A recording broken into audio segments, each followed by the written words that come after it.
pose is that little tilted block, and then something for head support, which can be a chair at the edge. That's kind of nice because my forehead is very soft here. If I have a chair and a block, I'll just go through a couple of options. Then there's always two blocks, one for the head, one for the between the shoulder blades. So you really want that block right there. Now another option, if you have two blocks, is you can put one just straight up, especially if you're feeling open enough, and just hang out in that pose. But this one is a great way to start.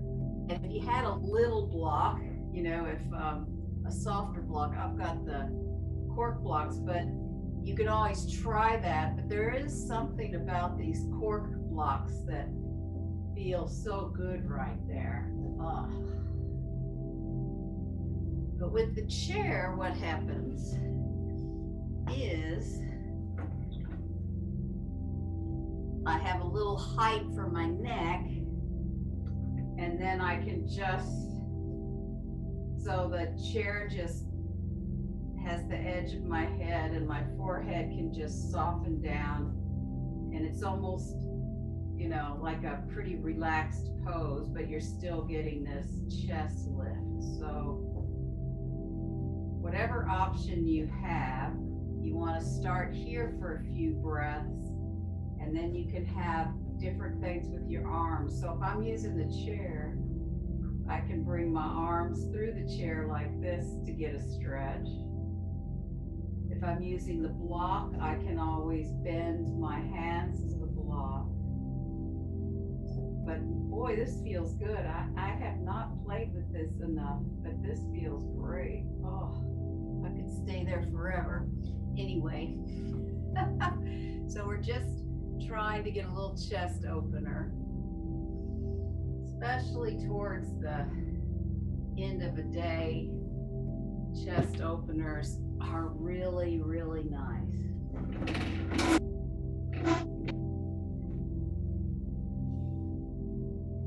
It's really useful today for whatever we're doing today to have two blocks if you have them. If not, no worries. And it's nice to have a chair.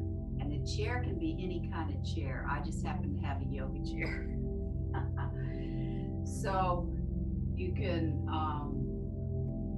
really practice bringing more breath into the side body, into the armpits, especially if you extend the arms overhead. And see if you can just breathe more into that upper chest and slowly opening those thoracic, upper thoracic vertebrae.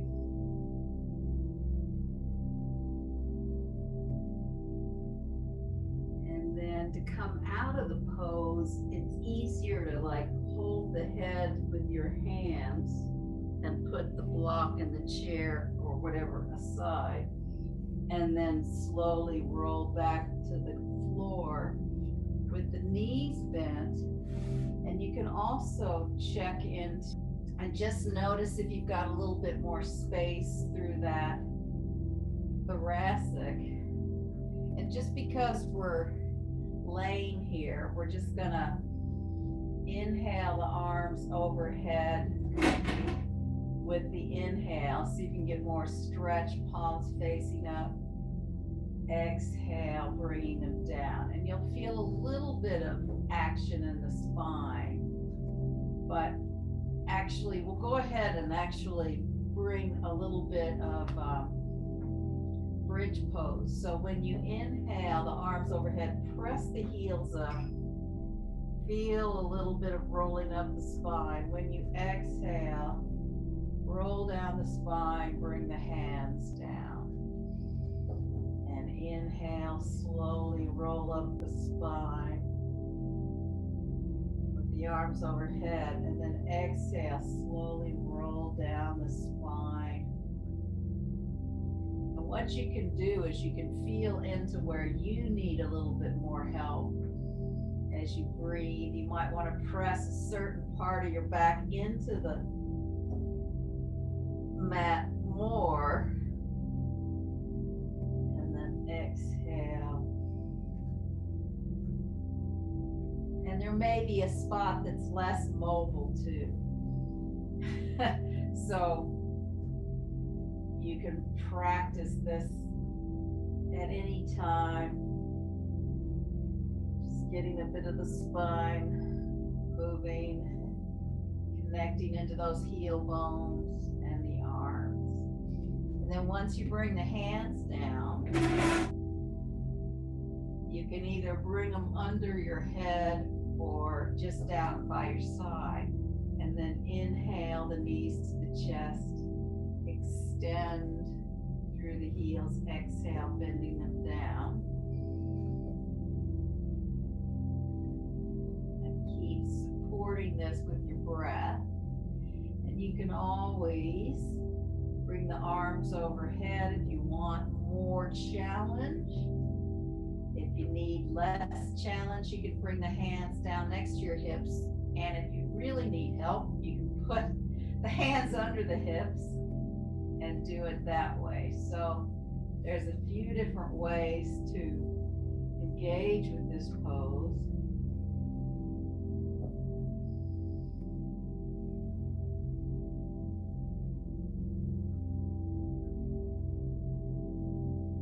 And you can do a few with the arms in one direction, and then you can always change the arms and do it in another one, you know, use the arms overhead, for instance.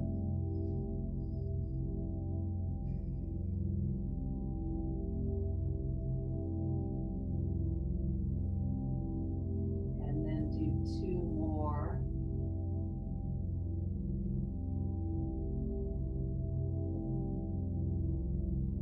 Feet down, hands down next to you. Just a couple of breaths there. And you can always press the heels and release the abdomen if you'd like. And then inhale your knees to the chest. And here again, you can place the hands under your head. And we'll extend through the heels and then exhale. Lower the heels towards the floor, bend the knees into the chest, extend up. And you can always modify the distance or the space. So you can either bring your heels down and hover them towards the floor, or you can just go halfway down and then bring them in. So, or even a quarter way down and bring them in, because every way you do this still has benefits. And lots of people have back issues, so you may not want to do it. If you've got tenderness in the lower back, you may want to modify it.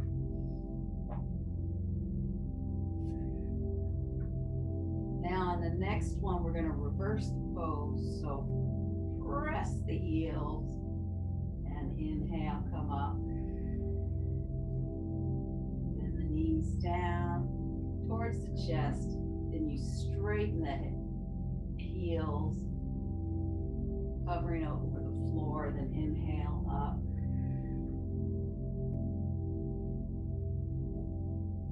And then do two more in that direction.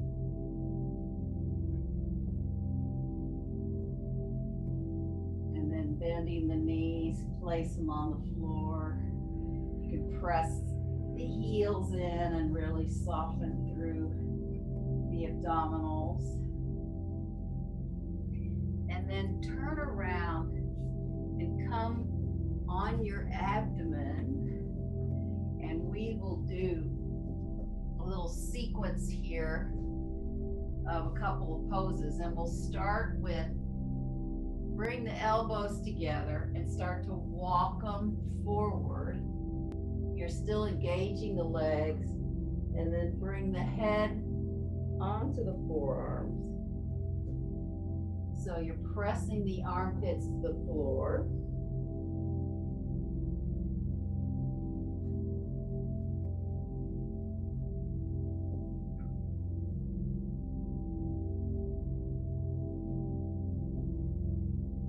And then slowly bring the arms down and circle them to your side to come up into a little baby back bend, Samosvasana, for a couple of breaths. And then come up to your hands and knees, and we'll just do, I think they call it dolphin pose, but it's sort of like the beginning of a forearm balance. You're going to tuck your toes under and walk the heels in so you can get some stretch through the shoulders and work the legs.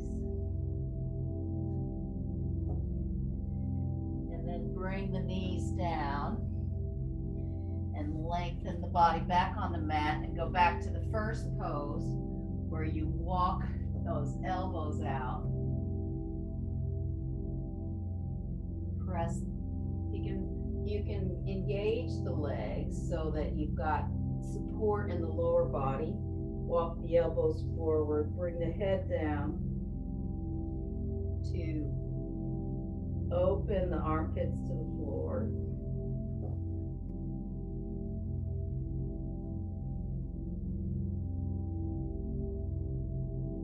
And then slowly circle the arms around next to you. Go into Samosvasana, a little baby lotus pose.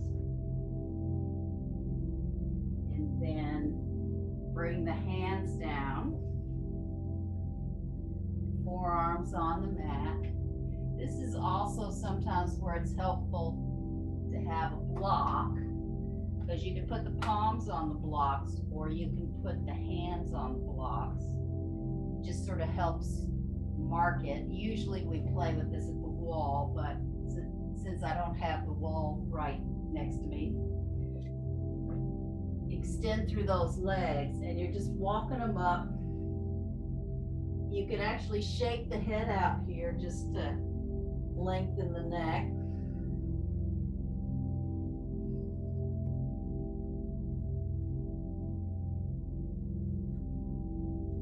And then come back down and bring the hands forward, bring the feet into big toes together, knees wide. With the hands forward, you reach those sit bones back towards the heels.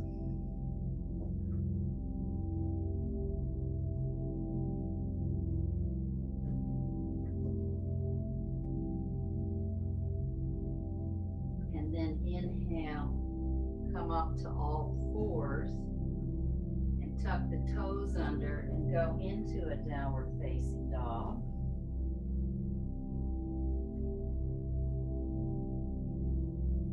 And then from here, see if you can bring those forearms down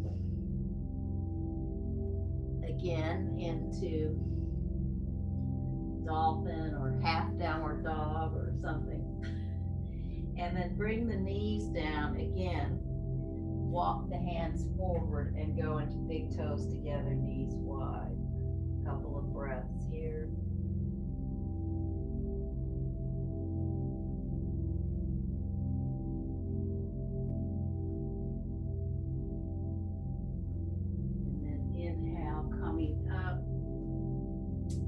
Tucking those toes under to another downward facing dog. And then see if you can put the forearms on the floor. You can always shake out the head and the neck if you're feeling tension there. And then bring the knees down. Hands forward, big toes together, knees wide.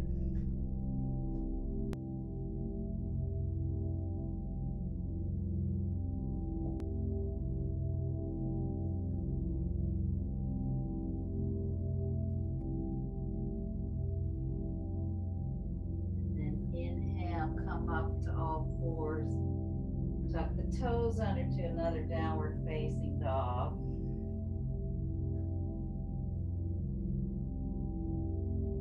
And then slowly walk the hands and the feet towards each other.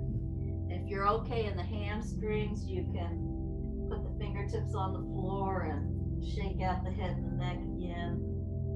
Or if you need to keep the legs bent, you can do that.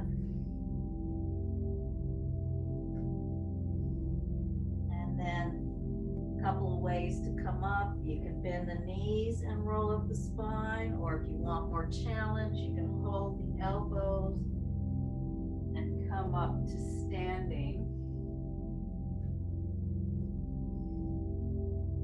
Hopefully you're not dizzy. And then stand at the front of your mat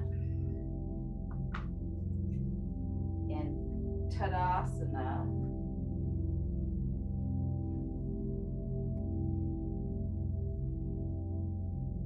And then inhale the arms overhead.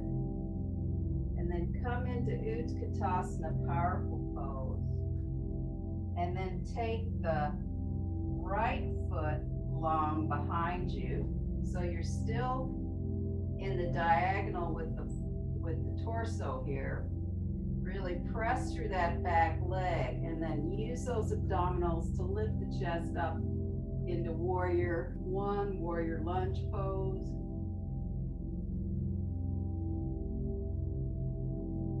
And then you lean forward, bring that back foot into Utkatasana. Inhale, come up. Exhale the arms down. And then on the next inhale those arms up, Urdhva Hastasana. Exhale into Utkatasana.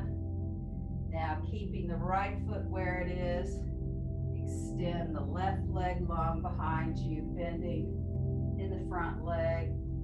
Extend through that back foot and leg, and then inhale.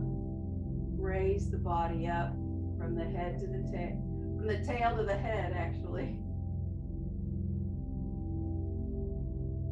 And then leaning forward, keeping that bend, bringing the back foot in. And inhale up, exhale down. And a couple of breaths into Tadasana. Just slow down that heart rate. And it's not a passive pose. You're still really activating the legs, especially lifting the back thighs into the sit bone. And feeling that length between the head and the tail. So again, inhale the arms up to Urdhva Hastasana. Exhale into Utkatasana. And again, take that right leg long behind you, and you're coming forward. Now pivot that heel down, and then you're slowly going to come up into warrior two pose.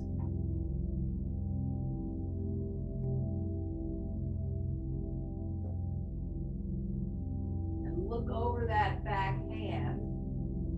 Make sure it's not going limp. And then bring the arms over again. Face that leg. Bring the back foot forward into Utkatasana. And then inhale, arms up. Exhale down. Whew. Building up a little heat in the body. And then inhale the arms overhead. Exhale. Utkatasana. Now you're standing on that right foot. Take the left leg long behind you, bringing the heel down. And then you just, really it's windmilling that back arm up, coming into warrior two pose, Virabhadrasana 2. And then looking over that back hand. And bringing the head around. Windmilling the back arm forward, back leg into Utkatasana. Inhale.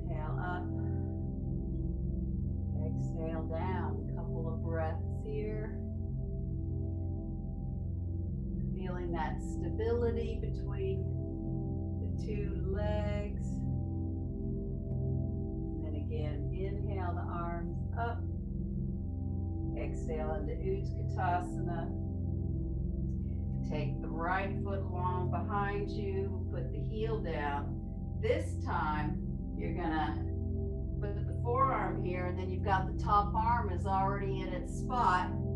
And then really using the abdominals to look under the armpit into Parsvakonasana.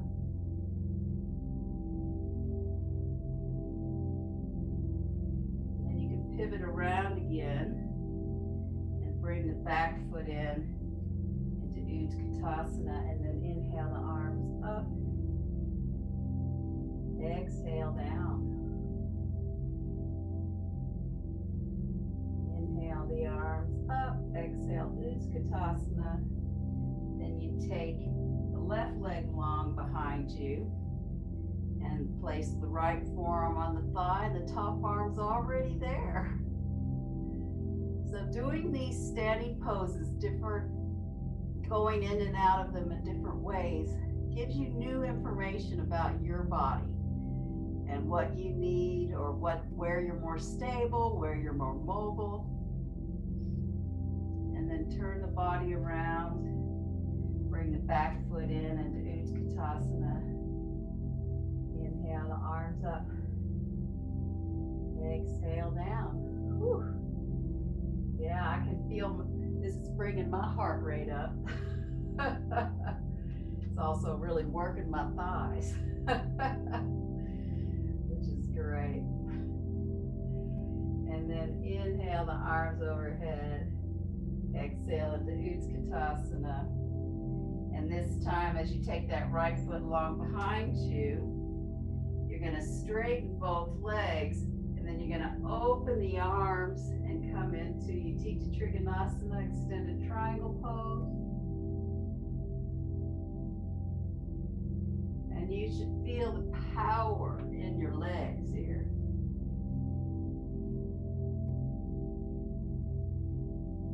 And then to come out of it, you bend the front leg, bring both arms forward, back foot in. Inhale, come up. Exhale, arms down. A couple of breaths there. Inhale the arms up. Exhale into Utkatasana, powerful pose.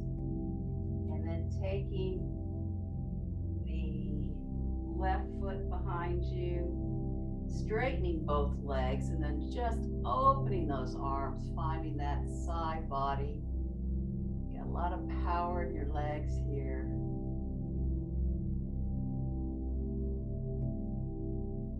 Bending that front leg, bringing the arms forward, back foot into Utkatasana.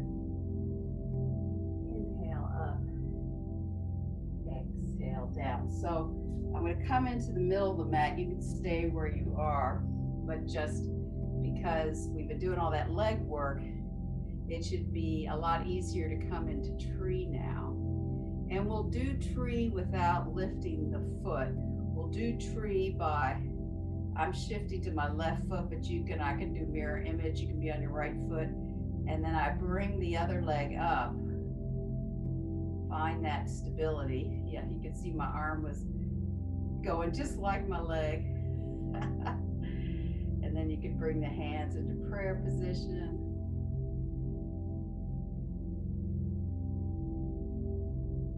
And then arms overhead.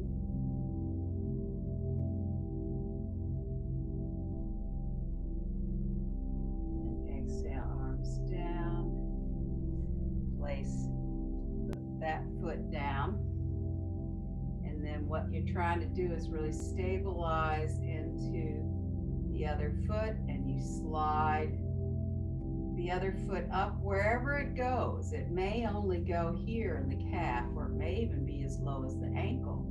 There's nothing wrong with that at all, because you keep your hips quite stable here, as if you had a belt around the hips, just cinching them in. And then hands can come into prayer position. And then inhale, arms overhead. Feeling that length through the head, the fingertips, and really grounding into the standing leg. And then slowly release the arms and the leg. I'm going to have my chair, but I'm going to show you different ways that you can do this pose. We're going to have a little play with some variations of bridge pose, but you can also have two blocks. You do have to be careful about stability, that your props are a little bit stable. Normally I would just put this against the wall or something, but how you can do this with block, if you have blocks, you can use books.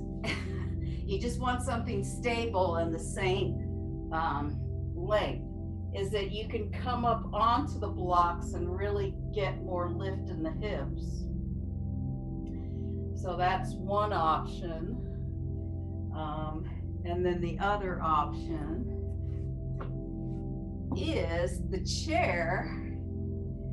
And it doesn't even matter what kind of chair you have, because if you have legs, you just hold on to the legs, put your heels on the end of the chair, and then come up into bridge pose.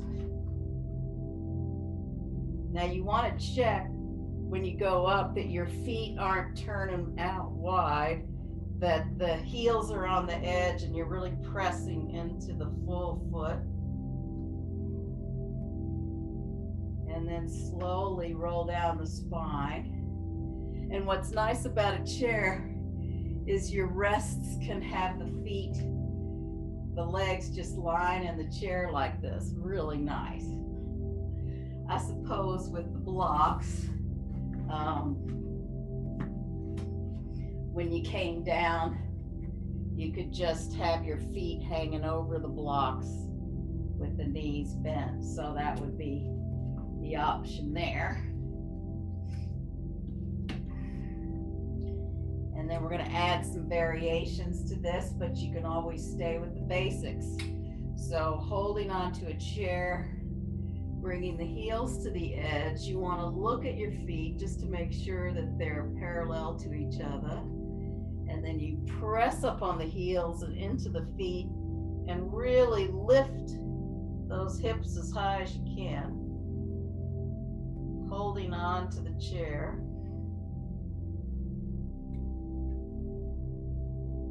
We'll stay here just a little bit longer.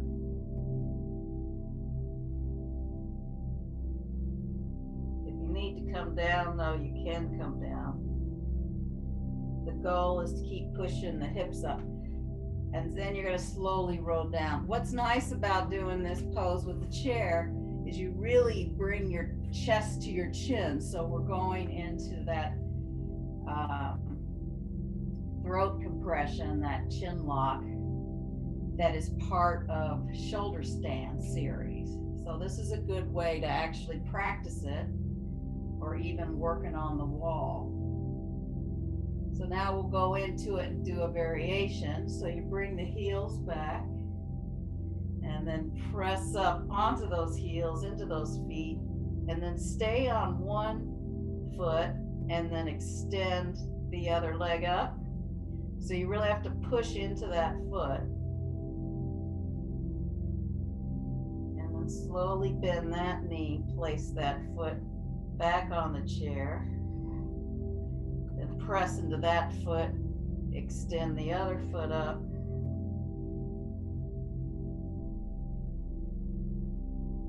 And then bring that foot back. And then really press the hips up. And then slowly roll back down. And just rest the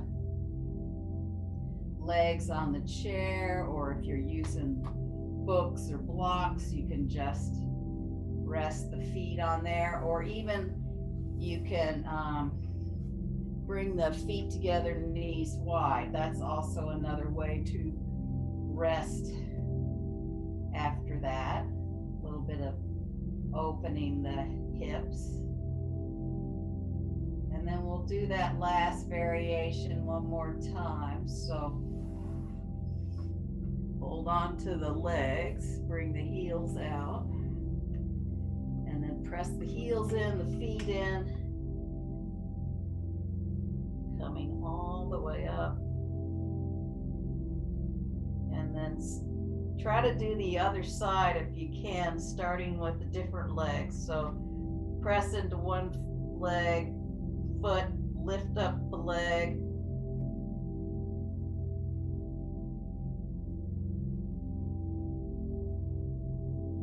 bend in that knee, press the other foot in, extend the other leg up,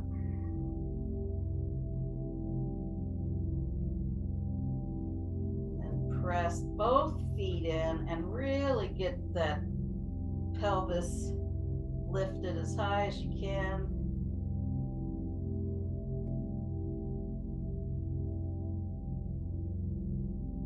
And then slowly roll down and place the feet here. Now, if you're in the chair, you can just take a block or a pillow and put it underneath you and go into Shavasana here. Or you can put a block there, and if you've been using blocks, you can always just go into regular Shavasana. So whatever your resting pose is, go into that. But what's nice about having the chair is there's a lot of options for supported bridge, supported back bends, all kinds of goodies. And then just take a little check into your breath. Notice how your breath is now. Do you feel it in your nostrils?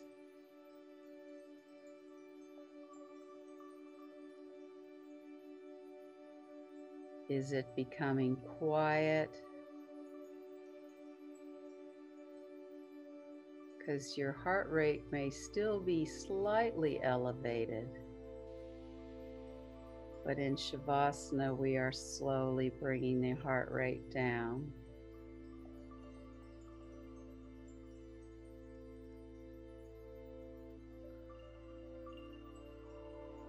So imagine that your legs are like a waterfall. So the water flows from the toes, the ankles, the lower legs, the knees, the upper thighs, right into that thigh socket. So there's a little puddle that comes right into that thigh socket, or actually a big puddle. It could be like one of those wonderful waterfalls that has a nice little pool where you can dip in to cool down or to heat up, depending on what you need. We just did a bit of a heating practice, but then doing that the chest to the chin, that particular lock really is about cooling down.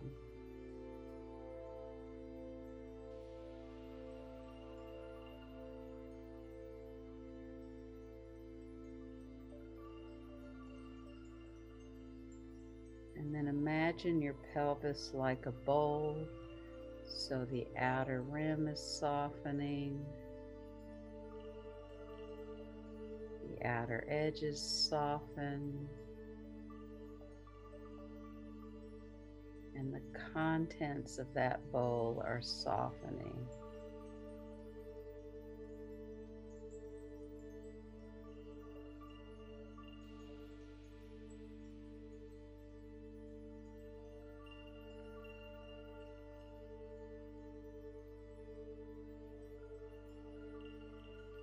And the belly softens back to the lower spine. Front of the rib cage, sides of the rib cage, back of the rib cage is softening.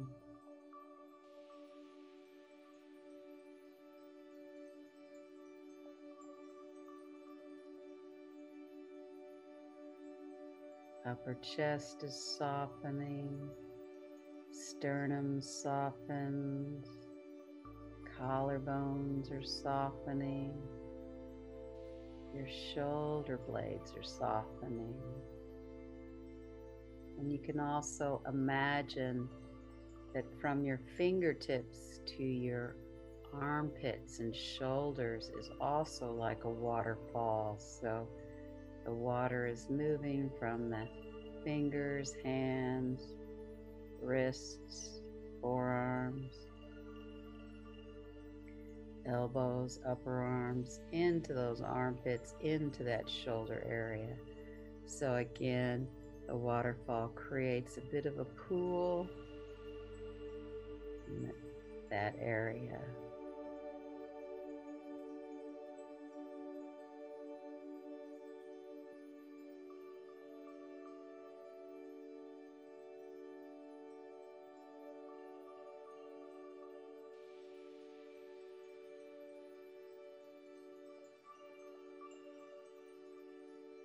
You can also imagine that your collarbone notches are like little pools of water, so that from your throat, the water flows into the collarbone notches.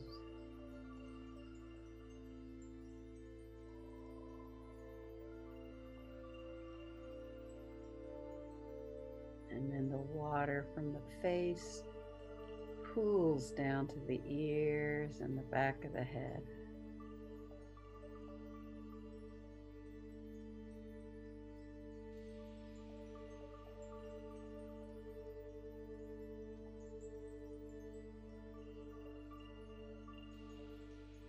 Just notice, I'm going to say a quote a couple of times.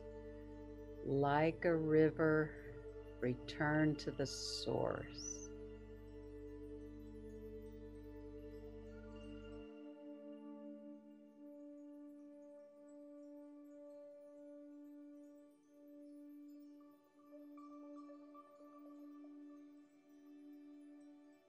Like a river, return to the source.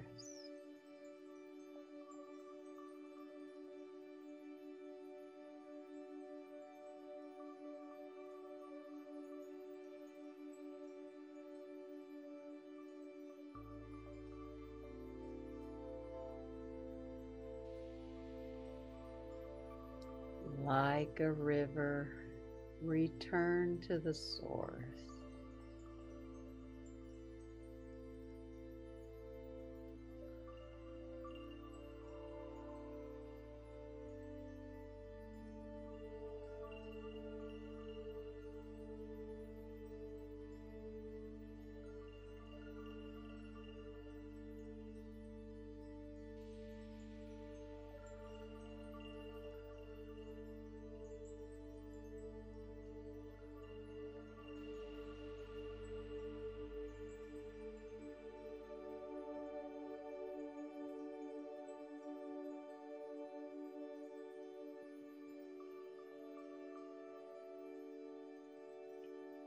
And then slowly begin to deepen your breath,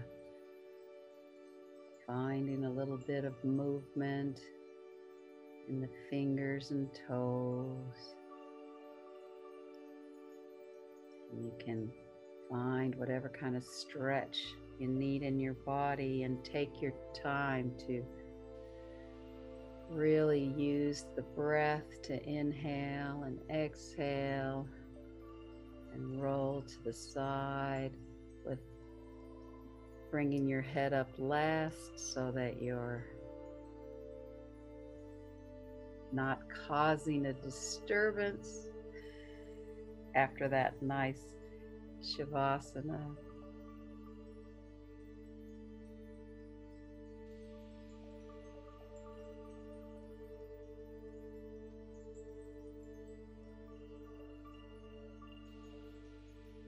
Thank you for being here, and namaste.